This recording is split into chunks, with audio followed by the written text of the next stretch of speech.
Hi, my name is Aryan Garg, and today we'll be going through Lab 2, which is projectile motion with and without air resistance for Physics 2211. Starting out with the purpose of the lab is to model projectile motion of an object, in our case a paper ball, using Newton's second law. We want to analyze this motion in real life using tracker, and then compare the model data with the tracker data. The main result that we will see is, first we're going to take a computational model for gravity only and for drag plus gravity. And the final result will be that the drag plus gravity computational model matches the experimental tracker data significantly better. The physics model here would just be an object thrown up in the air to model the projectile motion.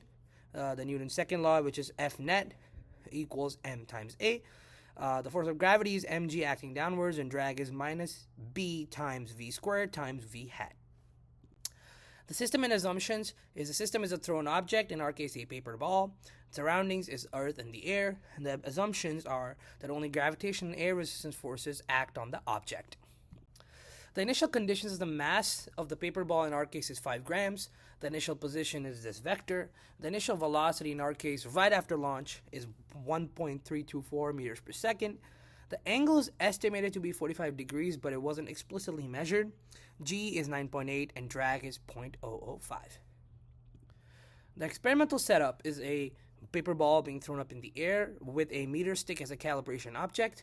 The object is thrown in the air, and the video is recorded with a stationary camera and then analyzed with tracker using mass point notation for the marking. The tracker analysis shows us different graphs, which is the position in the y direction, x direction, along with a values for velocity with time, as seen on the right.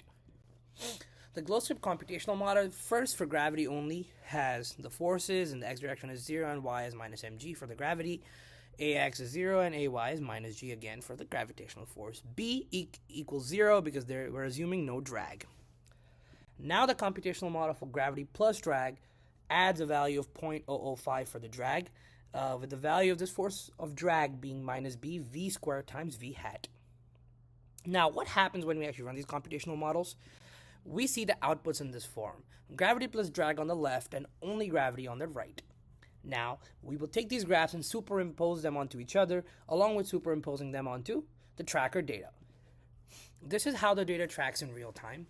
We see that the green is the tracker, along with the orange being a computational model with only gravity, and blue being the model with gravity plus drag. What does this model tell us, and what assumptions can we draw from it, is on the next slide. The first one being is that the gravity plus drag model, it matches our experiment much better. We also see that drag reduces our maximum height, while the gravity only model overshoots the range. The physics interpretation is that without drag, the horizontal velocity for the paper ball remains constant throughout its motion. With drag, however, the velocity decreases, and as a result, the trajectory becomes more asymmetric with respect to its motion as compared to the one with no drag, where it's textbook projectile. The energy loss that occurs is due to air resistance, and hence the ball loses some of its energy throughout its motion, leading to the trajectory. The possible error sources for this experiment would be manual marking in tracker, calibration errors, imperfect drag coefficient values, the values for B can be changed, and spin effects and air current effects. Another could be the fact that the drag angle wasn't measured, and that there may be errors in actual launching of the ball as well. An additional question we were asked to answer is that of terminal velocity.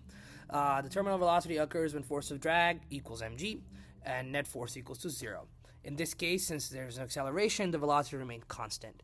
In a gravity-only model, there is no terminal velocity. However, in a gravity plus drag model, we can predict a terminal velocity if the object falls long enough.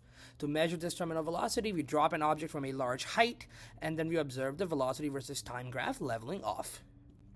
The second question is, what if the ball is thrown straight up? In this case, we have the same initial speed and we launch vertically.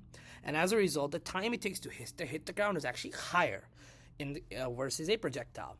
The reason is that the vertical motion lasts longer, and there's no horizontal motion that shortens the flight time.